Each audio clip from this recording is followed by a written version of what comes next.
Čaute.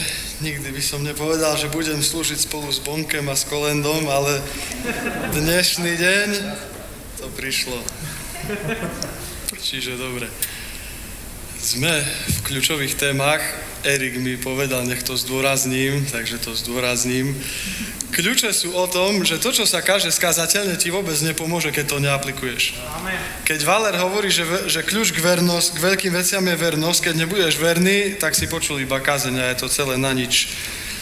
Povaha Božieho slova je taká, že prichádza a zasieva sa do života človeka. Boh ti niečo zjaví, dotkne sa ťa, niekto káže, Boh sa ťa dotkne, ale potom si čítaj podobenstvo o rozsievačovi, čo nasleduje. Ty musíš tomu slovu dať priestor, musíš ho nejakým spôsobom živiť. Napríklad tak, že sa k nemu vraciaš. Keď sa ťa niečo dotkne zo slova, tak sa k tomu skrátka vracaj. Modli sa, buď v Božej prítomnosti a nezabúdaj na to a ono to potom rastie. Nenazdáš sa, ale ono to príde. Ono to donesie ovocie. Ale keď to necháš len tak, že si počul kazeň a videl kľúč, tak je ti to celé úplne zbytočné.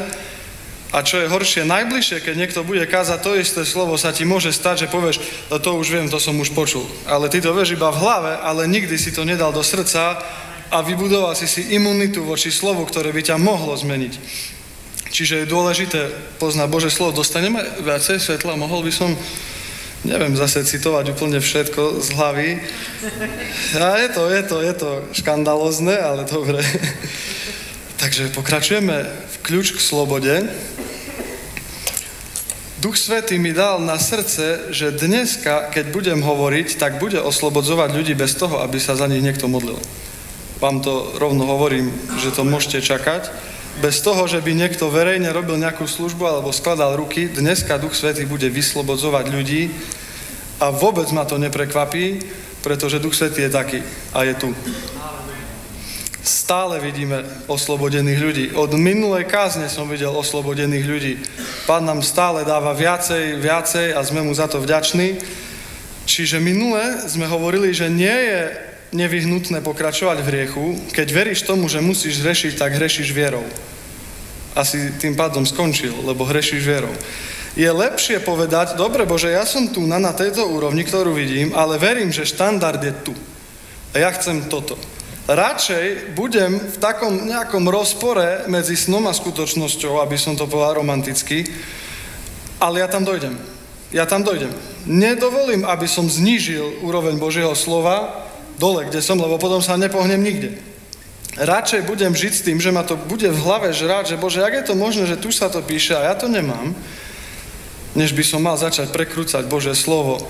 A Božie slovo sa dá veľmi ľahko prekrúcať. Čiže minule došli sme k tomu, že je čas skončiť s hriechom. Tu na Rímskym v 13. kapitole, dneska mám zase svoje poznámky, ako štandardne, sa píše Rímskym 13. Ako vodne chodte slušne, nie v obžerstvách, pijanstvách, nie v smilstvách, v prostopášach, lebo sa píše, že noc pokročila, deň sa priblížil, treba zložiť už hriech, treba ísť do svetosti. A tu sa píše, ale si oblečte Pána Ježiša Krista. To sme hovorili minule. Oblečte si Pána Ježiša Krista v krste, ale nestarajte sa o telo tak, aby sa v ňom zobudzali zlé žiadosti. Čiže ja nemám hriešnú prirodzenosť, pretože som sa narodil z Boha. Keď mám povedať, že mám hriešnú prirodzenosť, tak ani len nie som znovu zrodený kresťan. Z koho mám tú hriešnú prirodzenosť? Mám ju z Boha? Píše sa, že sme sa stali účastnými jeho prirodzenosti a že nám dal všetko svojej božskej moci k životu a k pobožnosti. Čiže tá Božia moc nie je len také, že vyháňať z niekoho démona, ale aj to, že nehrešíš. To, že nehreším, si cením v svojom živote ešte viacej, než to, že viem slúžiť v Božej moci. Chyba je v tom, že ľudia si myslia, že môžu nehrešiť, lebo sa tak rozhodli, alebo sa tak snažia. Všimol si, že stále, keď povieš, Bože, už to nikdy neurobím, tak to vôbec nie je pravda, urobíš to zase. Bože, už si dám pozor, ale to nie je pravda. Kým to robíš z vlastnej sily, píše sa nie silou ani nemocou, ale Božím duchom, môjim duchom, hovorí Hospodin. V tvojom živote nebude sloboda, keď sa budeš ty snažiť pumpovať strašným spôsobom. Potrebuješ nájsť to zjavenie, tú pravdu. Jasné, že nechceš hrešiť. Jasné, že sa píše, ešte ste sa nesprotivili až do krvi bojúc proti hriechu v Židom v 12. kapitole. Možno, že je to v 4. verši, tak zo začiatku. Čiže ja nechcem hrešiť, ale ja nebudem v svetosti len preto, že a odnes nehreším. Čiže sme si hovorili, čo sa deje v krste A teraz nepečujte o telo, čiže už nemám hrešnú prirodzenosť, ale Pán Ježiš hovorí, že duch je hotový, ale telo je krehké, preto sa modlite, aby ste neprišli do pokušenia. A to hovorí Ježiš a on sám sa modlí. Ježiš sám mohol zhrešiť. Píše sa, že bol vo všetkom pripodobnený bratom. Keby Ježiš nemohol zhrešiť, tak potom jeho príklad nie je nasledovateľný. Lebo nikdy sa mu nevieš vyrovnať, lebo ty si z iného cesta. Ale my sme z toho istého cesta, keď sme sa narodili z Boha. Čiže ako sa starať o telo, aby sa v ňom nezobudzali zlé žiadosti? Za posledný rok a 3/4 ma ani raz neťahalo k ani jednému hriechu. Spôsobom, že musíš od rána, bum, musíš, poď, urob, koniec. Ani raz. Mal som pokušenia, akým spôsobom? Čítam si Bibliu, dačo si prečítam a v hlave ma napadne citeho a v cirkvi sa toto učí inak a už mám taký háčik a diabol mi hádže návnadu, aby ma vyťahol vonku. Keď som hlúpy a si to nevšimnem, ja sám sa chytím na to. Ja musím byť opatrný a povedať, nie, tieto myšlienky nie sú z Boha, ja nebudem s nimi spolupracovať, mene Ježiš, tým pádom diablovu návnadu oboplávem. Keď ju chytím, ma začne vyvlačovať žiadosť, keď počne, potom rodí čo? Hriech, keď sa vykoná, robí smrť. A zase sme v tom. Čiže ako sa robí, ako sa staráme o telo, aby sa v ňom nezobudzali tieto žiadosti? To sa píše v Rímskym 8. kapitole, v 13. verši. Ak žijete podľa tela, zomriete, ale ak duchom mŕtvite, skutky tela budete žiť. No a to teraz znie veľmi abstraktne. Ako sa mŕtvia skutky tela Svätým duchom? Hovoril som, že náš jeden teda kľúčový verš pre dnešný deň, minule bolo, koho syn oslobodí, je skutočne slobodný, ale dnes je 2. Korinským 3. kapitola 17. verš. A Pán je duch, a kde je duch Pánov, tam je sloboda. Problém je, že duch Pánov je všade, všakže, ale sloboda nie je všade. Čiže sa nad tým veršom treba začať trošku zamýšľať. Jedna vec je, keď sa píše v Žalme 139, že Boh je všade prítomný. Keby som si zobral krídla, zaletel za obzor, aj tam si ty. Keby som si poslal v hrobe, aj tam. Kde by som sa skryl pred tvárou tvojho ducha, Boh je všade. Ale existujú určité zjavenia Boha. Boh je všade, ale hovorí Mojžišovi, po tom, čo Izrael si urobil zlaté tela, pošlem anjela, ja nepôjdem, lebo keď tam ja pôjdem, tak vás pozabíjam. Ale Boh je tam. Hovorí, keď pôjdem, vás pozabíjam, keď sa zjaví Božia prítomnosť. Píše sa v Izaiášovi v 19. kapitole, že Hospodin sa nesie na ľahkom oblaku hustom, príde do Egypta a tam sa skláťa egyptské modly. Ale Boh už je v Egypte, lebo Boh je všade. Ale keď sa zjaví Božia prítomnosť zrejmým spôsobom, a to si človek všimne, vtedy sa začnú diať veci. Chcem vám to ilustrovať jedným spôsobom. Každý z vás skoro pozná ten fragment verša, že a moc Pánova bola prítomná uzdravovať ich. Poznáte ho? Koho? Kto mi vie povedať koho? Bola prítomná uzdravovať ich? Dobre je vedieť koho. Čiže prichádzame na to, že treba poznať Božie slovo, lebo keď nepoznáš Božie slovo, si priam koleduješ o to, aby si bol poviazaný. Si koleduješ o to, aby ťa diabol klamal. Ty, keď nepoznáš Božie slovo, ty nevieš ani rozsúdiť to, čo sa deje v tvojej mysli. Podľa čoho to budeš rozsudzovať? Podľa svojho pocitu v srdci? Píše sa, že ľudské srdce je zradné a že nikto ho nemôže poznať. Ty musíš mať nejaký pevný bod. A to je zjavené Božie slovo, ale musí z niečoho vychádzať. Musí to byť skontrolovateľné. Čiže vám poviem šokujúci kontext verša. To je Lukáš, 5. kapitola, 17. verš. A stalo sa jedného z tých dní, že učil. A sedeli tam, teraz počúvajte, farizeovia a učitelia zákona, ktorí prišli zo všetkých mestečiek Galilea a Judska i z Jeruzalema a moc Pánova bola prítomná uzdravovať ich. Farizeov, zákonníkov a učiteľov zákona. Moc Pánova bola prítomná uzdravovať ich. Kto z nich bol uzdravený? Nikto. A tu hľa prišli mužovia a oni donesli toho porazeného na posteli, otvorili strechu, spustili ho. A tu nás sedia farizei, ktorí mali byť uzdravení, ale oni rozmýšľajú, skrátka nad blbostiami rozmýšľajú teraz. Zákonníci a farizeovia začali rozmýšľať, vraveli, a kto je tento, ktorý hovorí také rúhania, kto môže odpúšťať hriechy okrem samého Boha? A nikto z nich nebol uzdravený a pritom Pán Ježiš bol tam, aby ich uzdravil.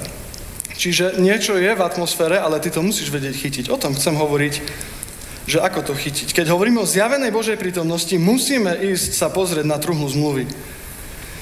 V Starom zákone Boh pracuje v určitých obrazoch.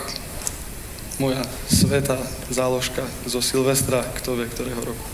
Pracuje v určitých podobenstvách. Urobil truhlu zmluvy, urobil stánok, ktorý má 3 nádvoria, čiže vonkajšie nádvorie, svätyňa svätých a tam je truhla.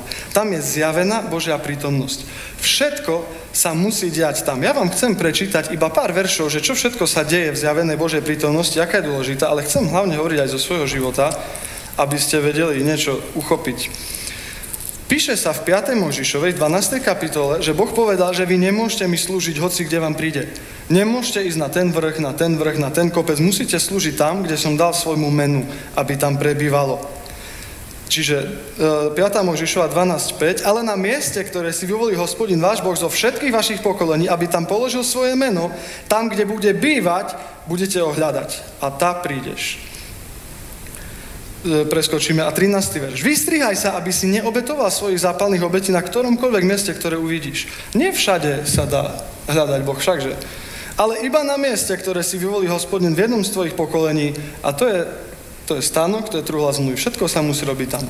V Levitikuse je to ešte tvrdšie, myslím si, že v 16. kapitole Boh hovorí, nebudete obetovať v 17. kapitola Levitikus, 7. verš. Nebudú viacej obetovať svojich bytných obetí capom démonov. Musia byť iba na určitom mieste. Všetká služba Bohu musí vychádzať zo zjavenej Božej prítomnosti. Inak to nemá zmysel. O čom sú tie výšiny? Tie výšiny sú, že ľuďom sa nechce dojsť až do Jeruzalema, kde je zjavená Božia prítomnosť, ale prečo by som Bohu nemohol obetovať tu? Prídu a obetujú tam. Dokonca to robí aj Šalamún a Boh mu to vyčíta. V 1. kráľov 3. kapitole, zase chcem veľa hovoriť zo slova, lebo to je podstatné. 1. kráľov, 3. kapitola, 3. verš. Šalamún miloval Hospodina, chodiac v ustanoveniach Dávida svojho otca, ale tiež obetoval a kadil na výšinách. Čo mi prichádza ako výčitka, že mu to Boh vyčíta. Čiže čo ide Šalamún urobiť? Šalamún dojde k kráľovstvu, ide urobiť obrovskú obeť. Tá obeť je zrejme taká veľká, že sa nezmestí už ani na ten oltár, čo je pred Božou prítomnosťou v Jeruzaleme.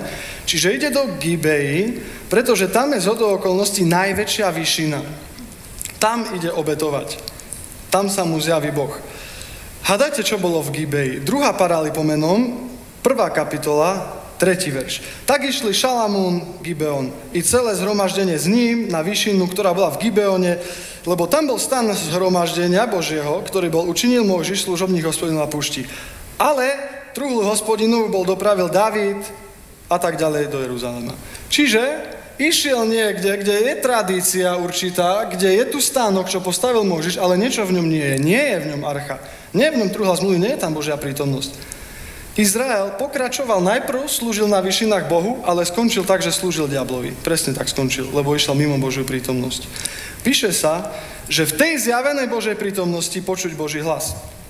Boh sa zaviazal respektíve sľúbil v 2. Mojžišovej, v 25. kapitole, 22. verši. Hovorí o truhle. A tam budem prichádzať k tebe a budem hovoriť s tebou sponad pokrývky, čiže sponad tej truhly. Tam bude Boh hovoriť. A teraz máme také klišé v cirkvi, že viete, Boh hovorí, len my ho nestále vieme počuť. To je dobre, ale to ti nijak nepomáha, keď nevieš, dobre, a ako ho teda mám počuť? Všakže. Čo mi pomôže, že Boh hovorí, keď ja ho neviem počuť, mňa to neuspokojuje, ja chcem vedieť, ako ho mám počuť. Tu nás sa píše, že to je v zjavenej Božej prítomnosti. Budem sa tomu čo najviac venovať. Dokonca Boh hovorí, že keď sa niekto bude modliť tu, tak vyslúši modlitby, čo sa modlia tu. To sa píše, keď Šalamún stavia chrám, čiže budeme v 1. kráľov, v 8. kapitole, dokonca v 9. Neviem, bude to tuna, alebo v Paralipomenon, ale píše sa vtedy, keď Šalamún stavia chrám, píše sa, Boh sa mu zjaví a mu povie, že on bude odpovedať na modlitbu, čo sa ľudia budú modliť na toto miesto. Boh to vyslovene povedal, že Boh to urobí. Ja mám z toho taký pocit, čiže je to 2. Paralipomenon 7.15. Vtedy teraz budú moje oči otvorené a moje uši pripravené počuť modlitbu z tohoto miesta. Teraz ľudia hovoria, a Božia odpoveď môže byť aj nie. Poďme sa nad tým trošku pozamýšľať. Boh povedal jasne, že na tomto mieste budú modlitby vypočuté. Božia odpoveď môže byť aj nie. Prečo by nemohla byť? Prídu učeníci za Ježišom a hovoria mu, môžeme zvolať oheň z neba. Ježiš povie nie. Nielen, že povie nie, ale ešte ich aj pokarhá. Ale príde k nemu niekto chorý. Príde k nemu niekto s problémom. Nevidím ani jedno, nie, prepáčte, je mi jedno, čo presne ste počuli a čítali, keď sa pozrieme na čo Pán Ježiš Kristus, tam zrazu Božia odpoveď nie až tak veľmi nie.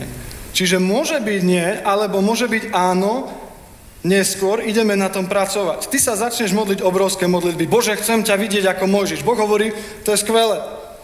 To je dobre. Máš na to právo, lebo si znovu zrodený kresťan, si najmenší, keby si bol najmenší v Božom kráľovstve, si väčší, ak Mojžiš, máš na to právo. Čiže Boh povie, dobre, teraz sa začne v tvojom živote nejaký proces a chcem ťa tam dotiahnuť.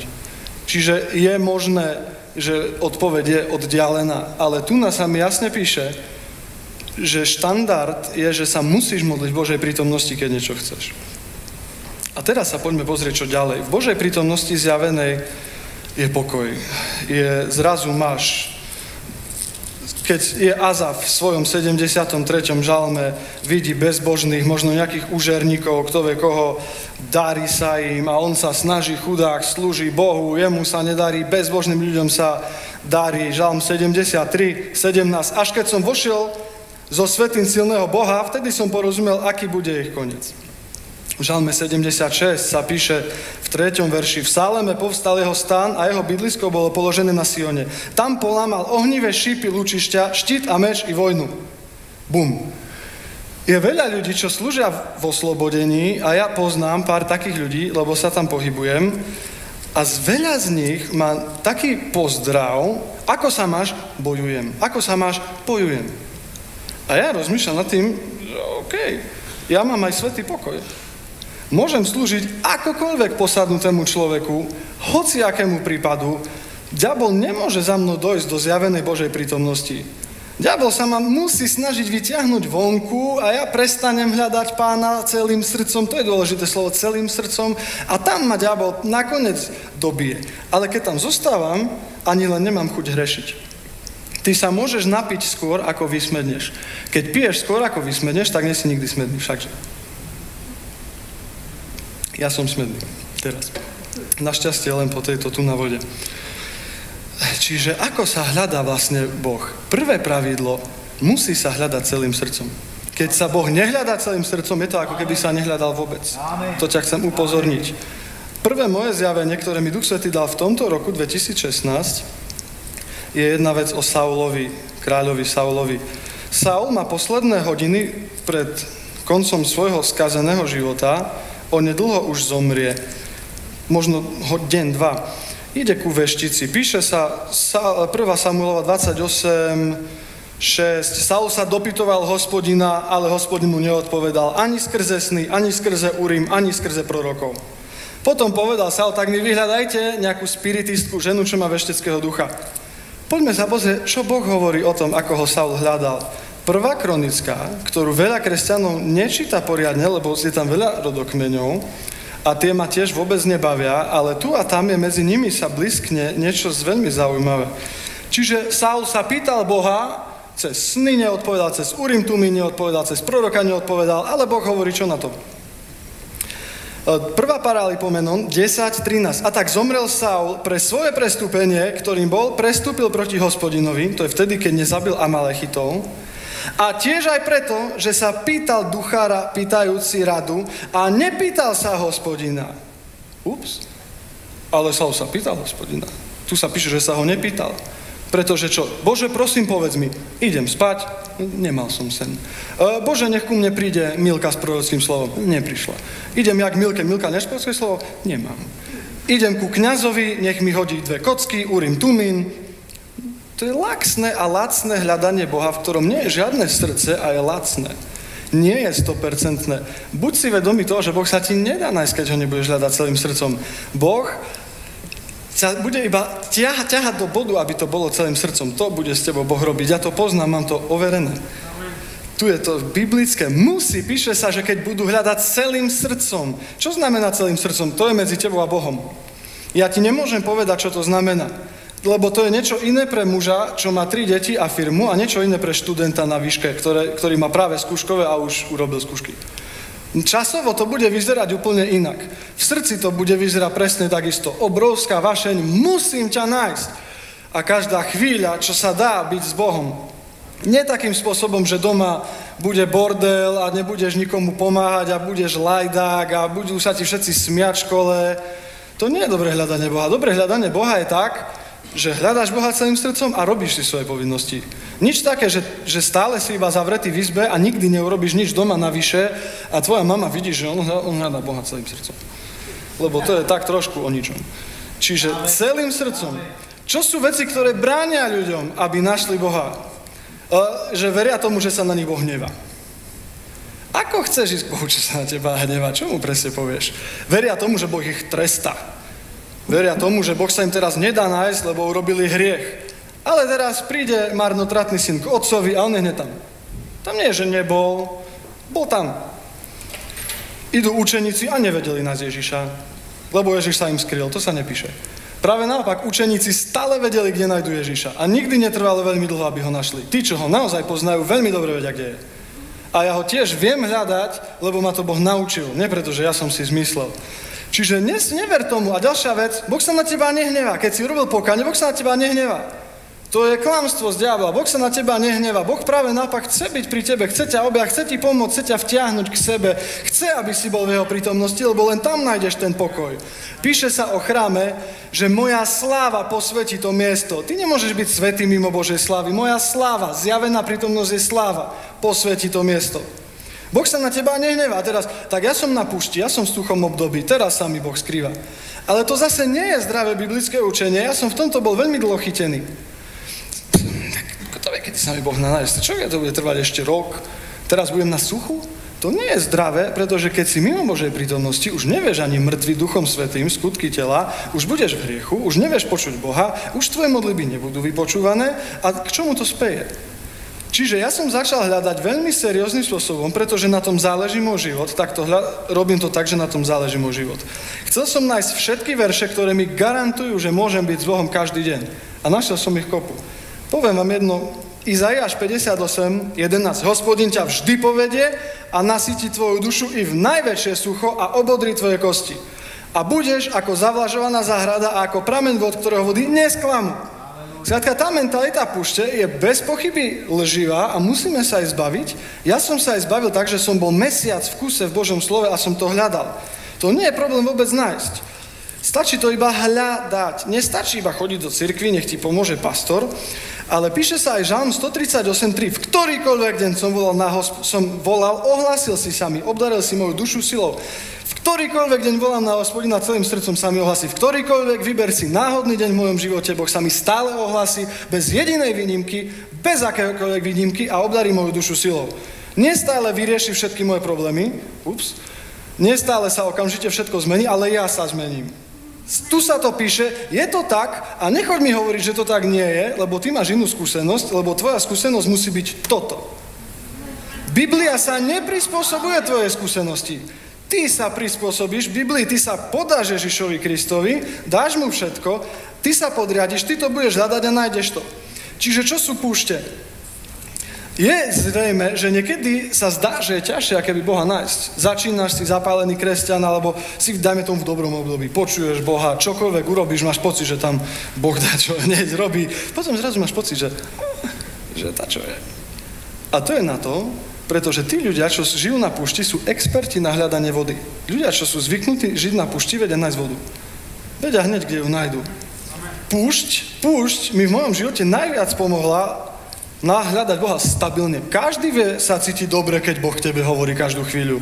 Keď iba ideš spať a máš sen a od Boha. To je dobre, každý to potom vie urobiť. Ale keď sú problémy, vtedy treba radikálne riešenie a to je hľadať Boha. Tu sa píše Žalm 84,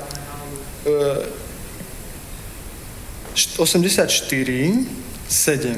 Tí, ktorí idú dolinou plaču, to sa mi stalo, pokladajú si ju za prameň. Vidíš, ty tu nájdeš Boha. Pokladajú si ju za prameň. I včasný dážď ju pokrýva rôznym požehnaním. Idú od sily k sile, a to je zase verš, ktorý každý pozná, idú od sily k sile, ale kto pozná ten predchádzajúci? Že to sú tí, čo idú dolinou plaču. My máme taký zlozvyk, že si vyťahneme nejaký verš, ale vôbec nevieme, o čom ten verš vlastne je a tak ďalej. Skrátka, ty Boha nájdeš. Nebudeš veriť tomu, že sa na teba Boh hnevá, nebudeš veriť tomu, že Boh sa ti skrýva, lebo keby sa ti Boh skryl tak, že sa ti nechce dať nájsť, si skončil. Boh sa ti neskrýva tak, aby si ho nenašiel.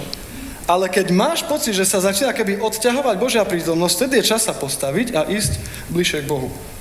Bližšie k Bohu a potom veľpieseň, úplne posledná kapitola. Ktože je to tá milá, čo vychádza od púšte, opierajúca o svojho milého?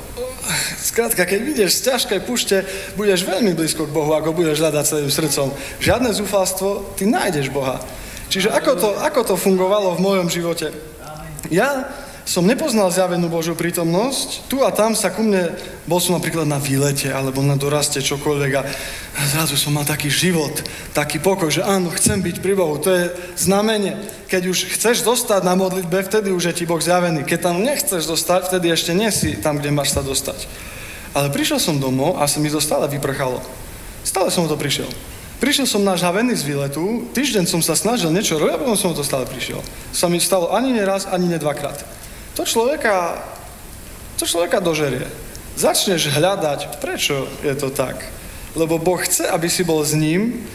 Každý deň som v Božej prítomnosti, lebo to je Božia vôľa. Nie preto, že som špeciálny človek, lebo to je Božia vôľa. Čiže musíme sa naučiť hľadať Boha. Teraz ideme, ako sa vlastne hľada Boh. Hľada sa celým srdcom. Boh povedal, že keď budete sa po mne dopytovať, nájdete ma, keď sa budete dopytovať celým srdcom. Keď sa nebudeš dopytovať celým srdcom, na 100% ho nenájdeš. Garantované. Keď nechceš dať Bohu celý život, sa nepohneš nikdy do plnosti. Budeš možno mať nejaké kroky dopredu, ale keď je oblasť v živote, čo povieš, toto nechcem dať Bohu, tak práve si určil, kde sa dostaneš. A nie je to veľmi ďaleko. Bohu treba skrátka všetko. Píše sa, že Boh stvoril všetkých ľudí, aby ho hľadali. To je v Skutkoch 17. kapitole. Stvoril všetok ľud z jednej krvi, vymeral odriadené časy a doby, aby hľadali Boha. Čiže Boh ma stvoril, aby som ho hľadal a presne tým sa zapodievam. Hľadám ho. Musí to byť tvoja najvyššia priorita. Všetko sa tomu musí podriadiť. Ktorí ľudia tak veľa slúžia Bohu, že už ani nemajú na neho čas. To musí skončiť. To je tvoja najvyššia priorita, na tom záleží tvoj život. Ešte sú ďalšie veľmi zaujímavé veci. Viete, ľudia majú výhovorky veľakrát. Ukážem vám jedno miesto. V Exodus 24. kapitole Boh povedal, že každý muž 3-krát do roka musí ísť dole do Jeruzalema do zjavenej Božej prítomnosti, inými slovami slaviť sviatok. Čiže 2. Mojžišova. Problém je, že to tu nie je. Tak to nie je dobré. Každopádne vám to bude musieť, veď to tu ešte bolo. To aniel by to stade musel prísť, zobrať 34, aniel to vrátil, 34. 3 razy, čiže 2. Mojžišova 34, 23. 3 razy v roku sa ukáže každý tvoj mužského pohľadu pred tvárou Pána Hospodina Boha Izraelovho. Lebo vyženiem národy, a teraz príde dačo. Dobre, každý muž musí ísť 3-krát do roka. A čo keď bývam 200 km od Jeruzalema? Tak sa prejdeš. Dáš tomu čas, dáš tomu peniaze, dáš tomu energiu, je to priorita, tak sa skrátka prejdeš. A čo keď sami nechce chodiť tak ďaleko, tak sa presťahujú bližšie. To je problém, veľa ľudí majú tak veľký život, že už ani nevedia sa stiahnuť do Božej prítomnosti. Treba tie veci skrátka vyhodiť. Treba sa pozrieť na svoj život a to, čo nie je nevyhnutné, som vyhodil. A zrazu mám veľa času na Boha. Čiže, a teraz prichádza výhovorka, dobre, my všetci muži pôjdeme dole. Môže trvať týždeň, kým zídeme dole, budeme na sviatku pár dní, môže trvať týždeň, kým sa vrátime. Prídeme hore a všetci budú pozabíjani. Lebo všetci muži z mesta odišli dole hľadať Boha. A to je celkom pádny dôvod všakže. Boh hovorí, lebo vyženiem národy spred tvojej tváre a rozšírim tvoje hranice a nikto nepožiada tvoje zeme, keď pôjdeš hore, aby si sa ukázal pred tvárou Hospodina svojho Boha 3 razy v roku. Človek, čo hľadá Boha extrémnym spôsobom, ho aj nájde a Boh sa stará. Čiže teraz, dôležité, som si všimol jednu vec. Musíš sa modliť v duchu. Čo to znamená? Modliť sa v duchu. Príde teraz Samaritánka v Jánovi 4 za Ježišom, hovorí, naši otcovia hovoria, že na tomto vrchu, Židia hovoria, že v Jeruzaleme. O čom hovorí? Hovorí o zjavenej Božej prítomnosti. Sa máme chodiť modliť. Ježiš hovorí, ani, ale ide hodina, už je teraz, keď sa nebudú modliť ani tu, ale Otec hľadá modlitevníkov, keďže Boh je duch, hľadá modlitevníkov, čo sa budú modliť v duchu a v pravde. Píše sa, že sa musia modliť v duchu. Mám rád, keď sa píše v Biblii, že sa dačo musí, lebo to mi uľahčuje život. Je to tak, musí sa to urobiť a ideme to tak urobiť. Keď tomu dačo bráni, sa toho zbavíme a musí sa to tak urobiť. Vidíte, aký mám kľudný život? Skrátka, musím hľadať Boha a musím ho hľadať v duchu. A čo znamená v duchu? To neznamená v mysli. Také, že v duchu som sa zasmel. To neznamená v mysli. A neznamená to nevyhnutne ani v jazykoch. Pozor, pretože sa píše v Efeským 6, modliať sa každého času modlitbou v duchu, ale tam sa píše aj za mňa. Pavol nehovorí, modlite sa za mňa v jazykoch. Akože verím tomu, že môžeš sa modliť v jazykoch, že ti Boh dá také bremeno, modliť sa v jazykoch. Nevieš za čo? Miro má také svedectvo, keď mal Vilo Šandor incident, Miro sa v noci vstal v noci, modlil sa v jazykoch a bolo mu pomožené. Čiže dobre, modlil sa v duchu. Ale ja sa viem modliť po slovensky v duchu. Ako sa to robí?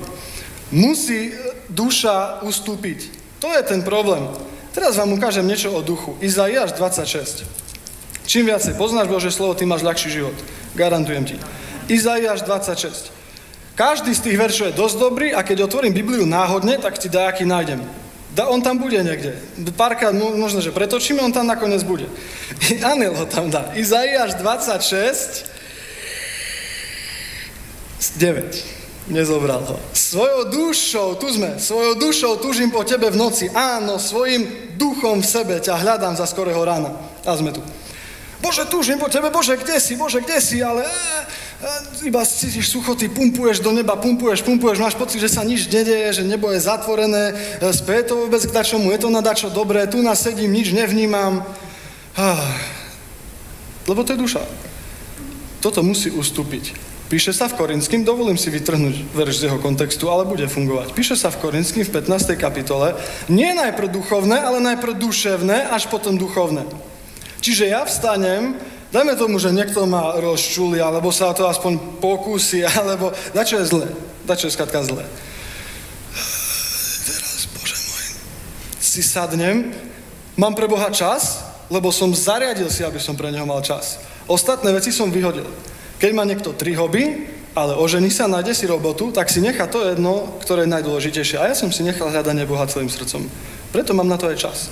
Internet preč, hlúposti preč, nekonečné četovanie a sprostosti preč a hľadanie Boha celým srdcom. To som urobil ja a mám svätý pokoj. Keby ste sa pýtali, že prečo. A v tomto slove ja na Facebooku vlastne nie som, čiže nemôžem povedať, že som tu 100-krát viac, jak na Facebooku, lebo by to stále bolo, že tam veľa nie som. Viete, koľko mám času? Viete, akú mám kľudnú myseľ, keď nečítam o voľbách, o výsledkoch, o stranách? Viete, jak mi to pomáha? Ale Matúš, ty sa nestaráš, čo sa deje? Starám, ale keď budem vytočený celý deň dlhý, tak to nikomu nepomôže. A potom prídem na modlitbu a budem mať problém v mysli. Čiže ja som v kľude, lebo ja idem čakať, Boh. Ja idem čakať. Píše sa, prečo si nepokojná moja duša, prečo sa búriš vo mne, čakaj na Hospodina. Vidíte, toto už nikto nechce urobiť. Skôr dajú ľudia Bohu peniaze ako čas.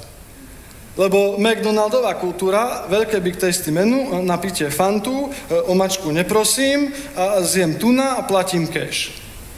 A keď nie je dosť rýchlo, to čo je toto? Čo ho tam už nemajú pripravené? Lebo ľudia musia, rýchlo, musí byť. Ja mám na Boha čas. Musíš mať na Boha čas, inak ho nikdy nenájdeš. Lebo to nebude celým srdcom. Ty si nemyslíš, že budeš hľadať Boha 15 minút denne. 15 minút denne, to ešte sa ani dostanem cez samého seba. Čiže si sadnem. Nebudem Boha obviňovať. Ja niekde padám tu. Nebudem Boha obviňovať. Jedna z najhorších vecí je frustrácia. Bože, prečo? Kde si? Všetko je zlé. Treba si sa prestať. Treba s tým prestať, pretože Boh ti nič nedlží a všetko, čo ti dá, sa treba byť vďačný. Píše sa v Rímskym, že poznajúc Boha, neúctievali ho ako Boha, ani mu neďakovali a skončili ako homosexuáli a modlári najhoršieho rangu. Neďakovali mu. Píše sa naopak v v Paralipomenom, začneme takto, v Paralipomenom, keď príde Ezechiaš, čiže to musí byť v 2. Už sme doma, v 29. vám ukážem šokujúci verš. 2. Paralipomenom 29:30. Okrem toho rozkázal kráľ Ezechiaš a kniežata Levitom, aby chválili Hospodina slovami Davida a vidiaceho Azafa. Chválili ho, až bola radosť. A je to tu. Vstanem, je mi mizerne, je mi takedy brutálne mizerne, sa si sadnem, ja mám čas, ja chválim Boha. Tak sa mi Boh dal nájsť. Idem teraz sa sústrediť už skôr na skúsenosti nejaké. Začal som v 16 viacej hľadať Boha, lebo ku mne prehovoril, niečo mi povedal. Ja som bol som zmagnetizovaný prítomnosťou Ducha Svätého. Sadol som si, bol som v slove, chválil som Boha. Po chvíli som si uvedomil, že je mi tam dobre. Že sa mi ani nechce stamať odísť. Celé noci som sedel s Bohom, lebo mi tam bolo dobre. Bol som s Bohom veľmi veľa. A nemal som nejaký pocit, že musíš odísť. Skrátka, náhodou som zakopol o zjavenú Božiu prítomnosť tak, že som sa neponáhľal preč. Sedel som. Všetko bolo super, teraz príde suché obdobie. Zrazu nevnímaš Boha poriadne, nepočuješ Boha, čo urobíš? Na hrubé vrece je hrubá záplata. Treba hľadať Boha ešte viacej. Treba hľadať Boha poriadne. Treba hľadať celým srdcom. Myslel som si, že umrem duchovne. Keď som mal 18-19 rokov, necítil som ho, nevnímal som ho, minimálne ku mne hovoril, respektíve minimálne som počul. Čo som robil? Čakal som, hľadal som. A teraz prichádza vec. Musíš byť citlivý na jemnučké impulzy. Veľa ľudí má problém, že stále čaká nejaký bum z neba, že ťa švacne na zem a jasné, že by som bol rád, keby ma nie nevyhnutne teraz alebo čo, ale skrátka začni tam, kde si. Ty nečakaj nevyhnutne, potom iba prešmikuješ do nekonečna, alebo hľadaš dačo a prehľadneš všetko naokolo. Čiže sedíš. Môže prísť jemnúčka myšlienka na tvoje srdce, to môže byť Duch Svätý. Rozmýšľaj nad ňou, chod do slova, čítaj ho. Možno, že ti jeden verš zasvieti. Buď na tom verši, modli sa, buď s ním. Zrazu z toho verša ide živá voda. Zrazu ťa to živí. Buď citlivý na jemné veci. Raz sa mi stalo, v tom ťažkom období išiel som hľadať Boha. Lebo prečo? Lebo. Išiel som hľadať Boha, lebo. A začal som večer asi o 11. Zavrel som sa do obývačky. V tom suchom období som vysedel priehlbinu do gauča, tam, kde som sedel. Lebo som hľadal Boha, hodiny denne som sedel, keď som mohol. Potom som začal sedieť inde, lebo mama mi dávala, že som vysedel priehlbinu do nového gauča, tak som začal sedieť inde. Ale raz tak sedím, ťažké nič. Čítam Bibliu, nič. Modlím sa po slovensky, v jazykoch, kto vie, nič. Uctievam Boha, snažím sa, nič. Vtedy som nevedel, že sadni si a buď ticho. Prestaň pumpovať do nekonečna, sadni si a buď ticho. Žalm 46. Prestaňte a vedzte, že ja som Boh. Prestaň pumpovať. Zistil som, že mi nepomôže, či sa budem modliť za vec 30 sekúnd alebo 3 hodiny, že dakedy mi nepomôže ten rozdiel vôbec. Že dám to Bohu, Bože, toto tu ma brutálne trápi, Bože, toto tu na, Bože, Ty vidíš, Bože, pomôž mi, chcem sa na Teba sústrediť, oživ ma, Duch Svätý ťa musí oživiť. Ty nemôžeš hľadať Boha, kým ťa Duch Svätý neoživí. Mojžiš Boh ho zavolá na vrch. Sedí na vrchu 6 dní, na 7. deň hovorí Boh, Mojžiš, poď. A ľudia si myslia, že oni budú hľadať Boha 5 minút. Ja nemám problém si počkať. Týždeň? Nie, že týždeň sa ani nepohnem, skrátka, ja hľadám Boha stále, som na nákupe. Som v tom, Bože, ja ťa musím nájsť, ja ťa mám rád. Páne, ja ti ďakujem, že ty si so mnou, aj keď sa mi nezdá teraz veľmi. Rozmýšľam. Tak to je, ja nemám problém. Žiaden čas nie je príliš dlhý. Píše sa v Hozeášovi v 10. kapitole, je čas hľadať Boha, kým nepríde. No vidíte, dokedy? Kým nepríde. To je koľko? To je presne dovtedy, kým nepríde. Stále hľadám Boha presne takisto. Kým nepríde. Kým sa mi nezjaví. Čiže sedíš. Zrazu Duch Svätý sa ťa vie dotknúť. Čiže sedím tam, prešli 4 hodiny, cítim sa frustrovane, s tým treba prestať, lebo to ti stále ublíži. Netreba sa cítiť frustrovane, pretože on je Boh a nie ty. Môžeš poďakovať Bohu, že za teba zomrel, všakže, že ti vôbec dal život a nie sa cítiť frustrovane. Frustrácia ma obrala o strašne veľa v mojom živote. Strašne veľkú nestabilitu donesla. Nebol som rok a 3/4 frustrovaný, lebo som z toho robil pokánie, Boh ma oslobodil a vtedy sa mám úplne super. Čiže som tam 4 hodiny, Bože, všetko a idem, dobre, sú 3 hodiny v noci, zajtra vstávam do zboru, Bože, idem spať. A teraz sa mi stalo presne to, čo sa píše, to je super verš, vo veľpiesni. Kde je veľpiesne? Všakže tu je. Veľpieseň. My sa modlíme obrovské duchovné modlitby. Veľpieseň 4:16. Zobud sa severu a prídi juhu, preveď moju záhradu, nech tečuje voniny, aby prišiel môj milý do svojej záhrady, aby prišiel môj milý, jedol svoje skvostné ovocie. Čiže mňa, jeho skvostné ovocie. My sa modlíme, znie to super. Ďalší verš. Prišiel som do svojej záhrady. Vidíš, voláš na Boha, prišiel som do svojej záhrady, moja sestro, nevesto a tak ďalej. Tu sa spíše 2, ja spím, moje srdce bdeje, hlas môjho milého klepe, otvor mi moja sestro, moja priateľko, moja holubico, moja bezvadná, lebo moja hlava je plná rosy, moje kadere kropají noci. A ona začne odpovedať, zvliekla som svoju sukňu, ako ju zase oblečiem, umyla som svoje nohy, ako ich zase zamažem. Veľmi jednoducho. Tak, jak si ju vyzliekla, tak si ju zase oblečieš. Skrátka, hlúpe výhovorky musia ísť preč z hľadania Boha. Teraz ona to zmešká, zrazu pán odišiel. On aj vidie onkoho hľadať a dostane bitku. Čiže ja som v tomto príbehu, vôbec netuším, že je v Biblii, lebo som ešte to nepoznal takto. Som tam, ležím, frustrovaný.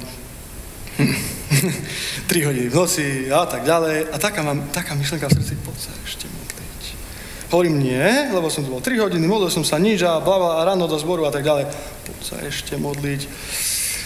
Dobre, tak som sa odkryl, zobral som si ponožky, tak ako ona to nevedela, som si zobral ponožky, idem do obývačky. Predtým som tam bol 4 hodiny, nič. Ale to sa tebe zdá, že nič, ty kde napreduješ, ty sa posúvaš, Boh robí v tvojom srdci. Vošiel som tam a taká Božia prítomnosť zjavená, hotovo, konec. Som si sadol, rozmýšľal som, že čo sa tu stalo? Čo sa stalo? Sadol som si a Duch Svätý ku mne prehovoril, bum, do srdca hlas, veľmi jasným hlasom do srdca 2 slova, vôbec nepochybuj. Čo by sa stalo, keby som nepočúval? Lebo to je čisté my. Vieme hľadať Boha 4 hodiny a potom on povie, poď sa ešte modliť, no už nie. Už nie. Čiže skrátka stále. A ďalšia vec, to je taká priorita, že ja musím nájsť prítomnosť Ducha Svätého, inak je všetko mizerné. Bol som v Bratislave u kamarátov, toto mi Boh robí stále. Kopa zjavení z tejto knihy na mňa prišla o 4 ráno. Myslíte si, že sa mi tam chcelo byť stále? Nízka teplota pod 36, rozbitý. Je to vrát, som si meral. Stále o 4 som si meral, že koľko mám. Kopukrát som prišiel, som nespal ani minútu, som bol taký unavený v cirkvi v nedeľu, že som si krútil chlpy, aby som nezaspal. Nie preto, že kázeň bola taká zlá. Pretože som hľadal celú noc Boha, lebo na hrubé vrece je hrubá záplata a budeme hľadať Boha poriadne a on sa ti dá nájsť. Na 100% sa ti dá nájsť. Nemusíš nič iné, mať iba celé srdce. Nemusíš vedieť nič z tohto, iba celé srdce. A teraz neviem, kde som bol v príbehu. Hej, som v Bratislave. Sme u kamarátov, tak na mňa prišli myšlienky, také chmáry na myseľ, už som bol to, čo sa volá depresívny. Už som... Bože, ale sme s priateľmi, teraz čo mám povedať? Viete, prepáčte, idem pár hodín sa modliť, to nemôžem robiť. Musím čakať, kým všetci pôjdu spať. Teraz je sobota, v nedeľu ideme do cirkvi, čo bude? Mám na výber. Buď sa vyspíš, vstaneš a bude ti rovnako mizerne, ako ti bolo, ale budeš vyspatý, alebo tu budeš hľadať Boha celým srdcom, budeš možno unavený, ale bude ti super. Čiže som sa zavrel, to je cena. Cena je tu. Zavrel som sa do ich kuchyne, dal som si silnú kávu, teraz sedím. Ja sa ani nesnažím nič vnímať, nič riešiť, lebo nič nebudem vnímať, lebo sa cítim mizerne. Čiže, Bože, som tu, prosím, oživ ma. Duch Svätý ťa musí oživiť. Kedy? Počkáme si. Nebudeme vo frustrácii, nebudeme veriť tomu, že sa hnevá, nebudeme veriť tomu, že teraz je púšť, ja si počkám. Viem sa modliť tak, že 2 hodiny mám prekryžené nohy tak a ďalšie 2 si ich vyrovnám. Lebo som sa to za 10 rokov naučil. A som s Bohom. Čiže si počkáme. Nijaká frustrácia. Kľud, počkáme si. Som tam, 2 hodiny prešli. Žiadna zjavená prítomnosť. Som frustrovaný, Pane? Jasné, že nie. Nie som frustrovaný, lebo hľadáme Boha. Boh sa mi dá nájsť. Boh je ku mne dobrý. Moja duša je problém, že som zaneprázdnený v mysli. A zrazu postupne sa tie myšlenky vytrácajú a takto to prichádza aj mne. Zrazu už je mi to trochu lepšie. Už sa cítim tak živšie. Píše sa, oživ nás a budeme ťa chváliť. Oživ nás, musí ťa Boh oživiť. Píše sa vo veľpiesni, hneď v 1. kapitole, ťahni ma, pobožím za tebou. Kráľ ma uviedol do svojich komnát, do kráľovských komnát ťa vedie kráľ, ty tam nelozíš len tak. Ja si počkám. Ľudia vedia čakať na doktora 3 hodiny, ale na Ducha Svätého nie, lebo však nie som pod zákonom, ale pod milosťou, dobre, poslúš si. urob, jak chceš. Ale viem, ako to pôjde ďalej, ja som to zažil. Som tam, prejdú 2 hodiny a zrazu, už sa cítim dosť dobre. Čiže čo, idem čítať Bibliu. Zrazu ku mne Biblia hovorí jasne. Zrazu už, nepovedal to, čítam, a prichádzajú na mne slova, určité verš, jedno slovo, čo bolo vo viac veršoch, iba jedno slovo. A zrazu, čiže čo robím? Čakám na hocičo, čo mi Duch Svätý dá, nemám uletené predstavy, že čo sa musí stať. Zažil som brutálne stretnutia s Bohom, že mi fúkal vietor do tváre v zavretej miestnosti. Ale ja nepredpokladám, že sa mi to bude diať každé ráno. A už sa cítim dobre, už je mi super, idem uctievať Boha. Zrazu ho vieš uctievať, lebo už nemyslíš na seba, na svoje problémy, už si môžem kľaknúť a už môžem byť s Bohom v kľude. A bol som v tak silne zjavenej Božej prítomnosti, že som sa cítil úplne super. Išiel som spať o 3:00 a na druhý deň som ani nebol veľmi unavený. A je tu istá cena. Raz sa mi stalo, že som si povedal, pretože som fanatik na hľadanie prítomnosti Svätého Ducha, pretože jedného dňa zomrem. Jedného dňa zomrem a potom budem rozmýšľať, bolo mi treba 2-3 roky čistého času stráviť čumením na hlúposti. Tie roky sa nebudú dať vrátiť. Posledných 10 rokov veľmi múdro využívam svoj čas a hlavne teraz, keď mám veľa povinností. Raz som si povedal, že musím zažiť Božiu slavu na vyššej úrovni. Musím. Pretože sa to dá, je to tu a musím. Skrátka tak. Lebo mne je to všetko jedno, lebo som Bohu dal všetko a žiadna cena nie je príliš vysoká, mi všetko je mi jedno. Čiže som sa zavrel do obývačky, postil som sa. Prečo sa postíš? Aby si sa lepšie sústredil. Nie preto, aby si dačo zaplatil. Postil som sa týždeň, kto vie, čo bude Pán robiť, lebo si sa postil, si sa vyhľadoval a teraz Duch Svätý bude z toho hotový. Bude na vietri, lebo ty si sa postil. Čiže prečo sa postím? Keď na mňa prídu obrovské tlaky, skadejaké, kedy som tak zavalený vecami, že sa musím postiť. Co je, že Bože, ja to neviem, ja sa musím postiť a sa postím. Jeden deň mi zvyčajne nepomôže, ale tam vieme začať. Začal som na 1 dni. Jeden deň je ten, že ťa iba bolí hlava, ti to leze na nervy. Treba trošku ísť hlbšie pre mňa samého, čiže už zrazu sa sústredíš. A vtedy som sa postil. Koľko sa budem postiť? To je jedno. Lebo by si z toho takto urobil doktrínu, keby som povedal koľko. Sa nedá replikovať. Postil som sa. Čakám na Boha, prešlo pár dní. Som na gauči, robotu si robím, do školy chodím, doma robím, dobre, všetok čas musí ísť Duchu Svätému, lebo skrátka to tak chcem. Rozdiel medzi náboženstvom a prvou láskou je to, že náboženstvo hovorí, Boh nemá nikdy dosť. Prvá láska hovorí, ja nemám dosť. Ja nemám dosť, mám čas, dám ho Bohu. Ja nemám dosť, ja ho musím poznať viac, ešte chvíľu. O Bože, už iba 5 minút. Náboženstvo hovorí, Boh nemá dosť, musíš sa viac modliť, ešte aspoň 5 minút. To sa treba takedy v hlave rozlišiť. Ja nesom v žiadnom náboženstve, ja som v prvej láske k Svätému Duchu. Sedím na gauči. Hodiny prechádzajú. To je presne, som sedel na tom mieste, ktoré som vysedel. Presne tam som sedel. Modlím sa, čítam slovo. Veľa. Slovo treba čítať, veľa. Treba ho poznať poriadne. Vidíte, že ho poznám. Že nie som dáky iba duch. Slovo treba poznať. Sedím, chválim Boha, nič necítim. To je v poriadku, to nevadí, tam začíname. Nič necítim, nič nevnímam. Čo nebudem frustrovaný. Prečo? Lebo na to nemám právo, lebo on je Boh a nie ja. On má svoje pravidlá a môžeme rovno začať zomierať svoje telesnosti. O tom je tu. Čakáš, to ťa zabije. Čakanie zabije tvoju telesnosť, zabije tvoje túžby. Keď čakáš na Boha dlhšie, než ti je príjemné. To je to. Dlhšie, než je tebe príjemné. Nie dlhšie, než ohrozuje tvoje životné funkcie, dlhšie, než je tebe príjemné. On sa ti dá nájsť. A teraz, toto je brutál. Sedím. Modlím, zase padám, páne. To nie je pod mocou, toto. A teraz, to je časovač. Dobre, ja to ukončím do 5 minút. Už teraz nesmiem klamať. Čiže som tam, Biblia. Spúšť si 5 minút, ja už ma ani nebude po mne pamiatka tu na... 5 minút, som tam pár hodín, nič necítim, uctievam Boha, som v slove, volám na neho v jazykoch po slovensky, hoci ak mi príde nič. Čiže Boh ma dostal tam, kde ma chcel mať, na hranicu, Svätá Bože, čokoľvek. Takže som sa podal Bohu, sedím na gauči, na tom vysedenom a teraz, že Bože, prosím, už príď. On tam bol, hovoríme o zjavenej prítomnosti, teraz počujte. Sedím na gauči na 2. Vedľa mňa zrazu, mám zavreté oči, vedľa mňa si takto sadol a praskol gauč pod nami 2, takto si sadol. Takto si ku mne sadol, ako keď si vedľa teba sadne človek. Som mal zavreté oči, som sa pozrel, celá, bum, naplnená životom Božím, celá miestnosť. A zrazu, už som bol hotový z toho. To je zjavená Božia prítomnosť, ona donesie naozajstnú moc.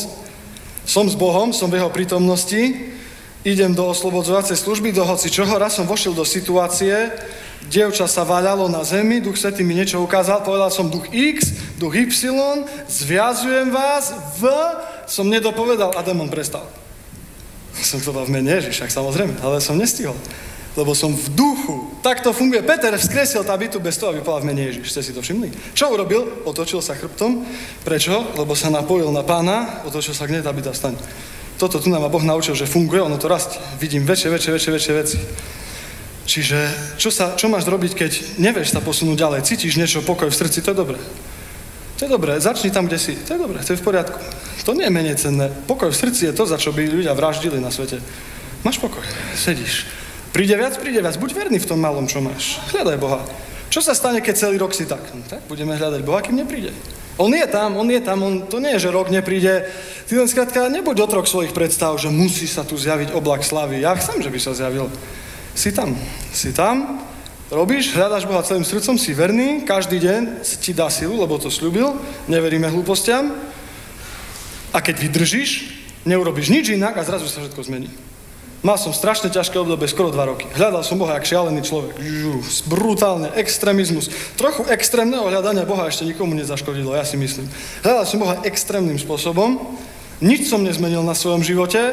Jedného dňa prišiel na mňa prítomnosť Ducha Svätého, že ako tričko. A som sedel celé dni, hodiny v kuse, celé dni, Duch Svätý. Predstavte si, že nepovedal ani jedno slovo, iba tam bol. A prehovoril ku mne iba jedným jediným veršom za 5 dní, čo som sedel skoro v kuse s Bohom. Všetko zmenil, celý môj život zmenil. Celý môj život.